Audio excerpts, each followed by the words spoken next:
inteligencia económica, presenta reflexiones sobre la educación superior y el mercado de trabajo. Fue Platón quien dejó escrito que para los hombres educar es dar al cuerpo y al alma toda la belleza y perfección de que son capaces.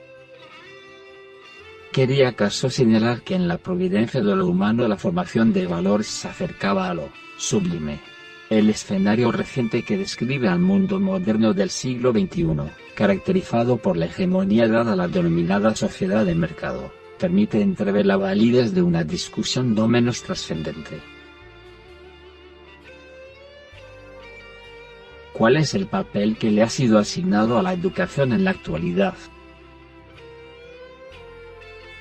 El convencional análisis científico se erige con todo rigor sobre la medición de indicadores que, pronto se convierten en el centro de atención de las políticas económicas, sociales, culturales y en los últimos años, especialmente de las ambientales. Con la pretensión inocente de aquel que supone que el monitoreo de una cifra satisface de manera siempre conveniente el tratamiento del fenómeno que ella misma confiere representar. De ese modo, por ejemplo, en términos de educación los retos de un gran número de naciones giran alrededor de reducir la tasa de analfabetismo, fomentar el crecimiento de la tasa bruta de escolaridad o ampliar los recursos de gasto público como porcentaje del PIB.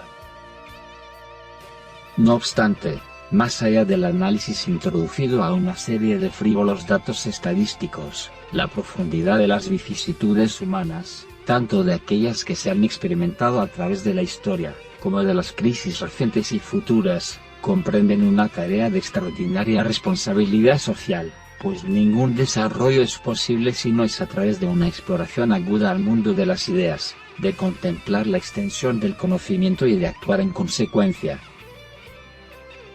Lo que de forma ineludible se relaciona con la educación, tal y como lo planteaba Domingo Faustino Sarmiento. Todos los problemas son problemas de educación. Reflexionar sobre el rol desempeñado por la educación dentro de un contexto general sugiere examinar el estado de la principal herramienta por medio de la cual es posible el desarrollo mismo de la humanidad. Nelson Mandela se refería a la educación como el gran motor de desarrollo personal. Es a través de ella, decía, que la hija de un campesino puede convertirse en médico, que el hijo de un minero puede convertirse en jefe de la mina, que un niño de trabajadores agrícolas puede llegar a ser el presidente de una gran nación. El progreso, el bienestar y la movilidad social, constituyen escenarios que se definen en buena medida por la calidad de profesionales que orientan el camino de un país, de lo acertadas que sean sus decisiones, de la inteligencia con que sea aplicado el conocimiento disponible para afrontar los retos existentes efectiva y potencialmente, de la invención, creatividad y redefinición del mundo para forjar las oportunidades que las personas requieren en busca de la felicidad. A este propósito Pitágoras escribió que educar no es dar carrera para vivir, sino templar el alma para las dificultades de la vida, y sobre el mismo tema Miguel Ángel Buonarroti concluyó que la educación es formar al ser humano para el cambio permanente y aún para la eventual crisis producto de la transición. Por consiguiente, la educación superior no debería ser entendida de forma pretenciosa como el máximo escalafón de conocimiento, puesto que el conocimiento mismo constituye un caudal infinito e inagotable de ideas. En su lugar, la connotación de superior estaría mejor enfocada si se advirtiera el tamaño de las responsabilidades sociales a las cuales se debe, no obstante, del análisis efectuado por Aldous Huxley, para quien, por desgracia, la educación superior no garantiza necesariamente una virtud superior o una superior sabiduría política. Evidentemente, el vínculo adyacente entre educación y mercado laboral estriba en lo que la economía clásica definió como especialización del trabajo, elemento que a la postre fue concebido por el propio Adam Smith como el eje promotor de la riqueza nacional, el progreso más importante en las facultades productivas del trabajo y en gran parte de la aptitud, destreza y sensatez con que éste se aplica o dirige por doquier, parecen ser consecuencia de la división del trabajo. La capacitación, entendida como aquella parte de la educación que se encuentra dirigida a la aprehensión de conocimientos aplicados a un oficio o profesión y que por lo tanto redundan en la contribución de valor agregado al proceso productivo. En principio no debería desligarse del carácter altruista con que se ha descrito a la educación, dado que, por medio de aquello que es producido, se buscan satisfacer necesidades materiales de los seres humanos. Por consiguiente, la preocupación de Adam Smith, tanto desde la formación moral como de la vocación productiva o talento para un oficio o profesión, residía en el hecho de que toda la sociedad sin restricciones acceda de forma expedita al sistema educativo. La educación de las clases bajas requiere acaso más atención en una sociedad civilizada que la de las personas con cierta jerarquía y fortuna. La magnificencia con que fue recibida la sociedad de mercado implicó la paulatina evolución de un sistema productivo para el cual la división del trabajo cobrara mayor relevancia en todos los órdenes de la ciencia. Este proceso cada vez más acelerado pronto supuso que el énfasis de la educación superior debía dirigirse hacia la promoción de la innovación y la competitividad, lo que cambió el rumbo de la formación en valores y lo acercó a los requerimientos del crecimiento económico, condicionando de este modo la sostenibilidad de las fronteras del conocimiento a su atractivo financiero. Bertrand Russell manifestó al respecto que uno de los defectos de la educación superior moderna es que hace demasiado énfasis en el aprendizaje de ciertas especialidades y demasiado poco en un ensanchamiento de la mente y el corazón por medio de un análisis imparcial del mundo. Pero concebir un sistema educativo restringido a las necesidades del auge productivo no encarna más que una de las manifestaciones más claras de la crisis del pensamiento humano moderno. Esta clase de problema social suele traducirse, por ejemplo, en que muchas personas consideren a diario como una de sus principales preocupaciones el proveerse de un flujo permanente de ingresos. De hecho, resulta curioso que la comúnmente utilizada expresión crisis de valores se refiera la mayor de las veces a las fluctuaciones que generalmente experimenta el sistema financiero, más que a la situación actual de la moral y éticas sociales. En este mismo contexto, las microdecisiones de los individuos que integran una comunidad se hallan fuertemente ligadas a los retornos de la educación. En términos simples, la situación que enfrenta una persona ante un abanico de posibilidades a la hora de seleccionar una profesión, su viaje copiosamente influida por factores de tipo económico que incorporan la formación de expectativas de rentabilidad futura, alcanzada una vez se haya concluido el proceso de instrucción, como si se tratase de una inversión productiva en la cual se desembolsa un capital en tiempo presente para permitir su crecimiento a lo largo del tiempo. De lo anterior se presume que, en la mayor parte de los casos, la afinidad de las personas frente a una ciencia o profesión relevante, por el papel que desempeña la educación de cada hombre, es relegada a un segundo plano. En esta línea de análisis, el tratamiento científico de los retornos que brinda la educación superior ha sido abordado desde una perspectiva eminentemente económica. Los esfuerzos intelectuales materializados en la composición teórica prevaleciente enfatizan la idea de que la educación superior posibilita la formación intensiva de capital humano con mayor grado de productividad y como resultado, propicia crecimientos en la remuneración salarial. Este es el fundamento central que subyace en los modelos teóricos de autores pioneros como Schultz, 1961, Becker, 1964, Minfer, 1974, y Sacharopoulos, 1994.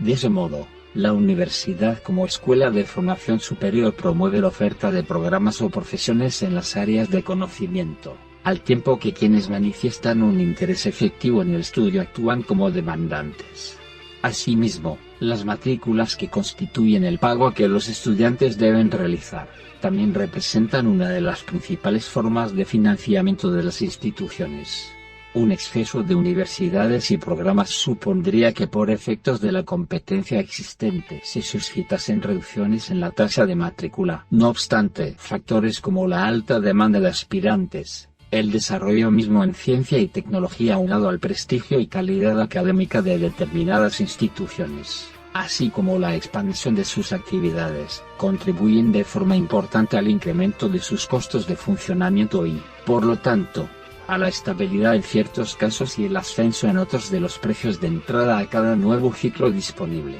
La demanda de programas académicos, En principio responde a las necesidades sociales que integren una región o país, sin embargo, se expresa paralelamente en función de los retornos financieros que representen los interesados, lo que a su turno se encuentra ligado al mercado laboral y por tanto, al sistema productivo existente, implicando entonces que la oferta de formación se circunscriba no solo a su rol dentro del desarrollo científico y social sino también a su utilidad concreta en el campo económico, del que dependerá de manera inexorable su sostenibilidad financiera. Dentro de este escenario, la tendencia cada vez más notoria en la oferta de profesionales egresados a nivel de pregrado se constituye en un fenómeno caracterizado por la reducción sistemática en sus niveles de salario.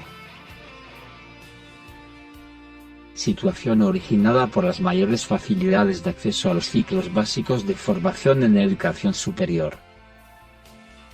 Esto mismo, sin embargo, contrasta con el hecho de que, la formación de intermedia a nivel de postgrados como especializaciones y maestrías, junto con el acceso a ciclos más avanzados como el doctorado y postdoctorado, cuyas barreras de acceso revisten mayores dificultades para los aspirantes, se identifiquen por ascensos prodigiosos en la productividad del trabajo y por consiguiente, en mejores remuneraciones de tipo salarial.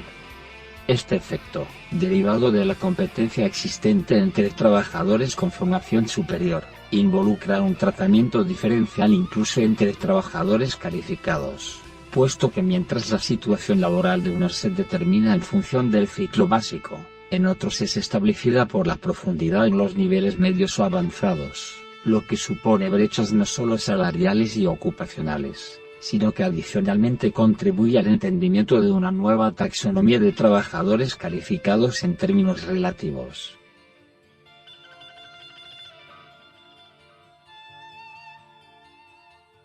En esas condiciones, el mercado laboral de profesionales opera bajo la hipótesis de que la remuneración esperada por los trabajadores asciende conforme aumenta su productividad, lo que, como se ha manifestado, dependerá del acceso y culminación de mayores niveles de formación. No obstante, dentro de la educación superior a nivel de pregrado,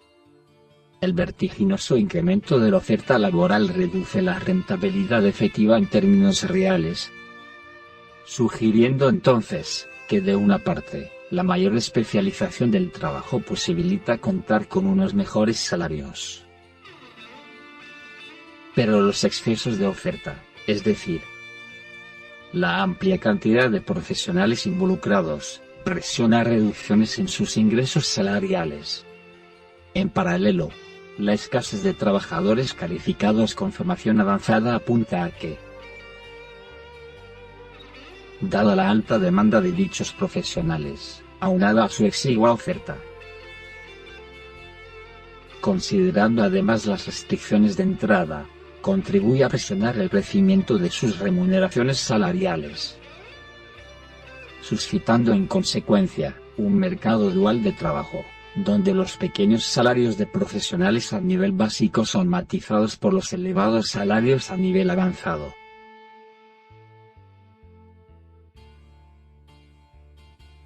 Uno de los rasgos comunes que se desprende del mercado del trabajo y que trasciende sobre la situación percibida por los profesionales reside en que dentro del mismo se experimentan asimetrías de información.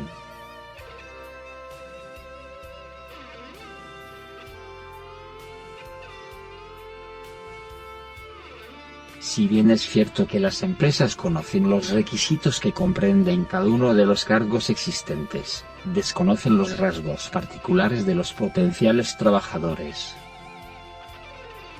Por lo tanto, las credenciales que un aspirante obtenga en la universidad cumplen un doble papel, dado que, por medio de ellas se hace posible seleccionar y clasificar a los trabajadores de acuerdo con las nuevas plazas disponibles y, en segunda instancia, permite que las firmas puedan inferir actitudes de destreza, flexibilidad, compromiso y responsabilidad en quienes se vinculan a la actividad productiva. Nuevamente el lector puede advertir que bajo el esquema propuesto por el tradicional enfoque de la economía de la educación, las universidades actúan como mediadoras entre la oferta y la demanda del trabajo calificado.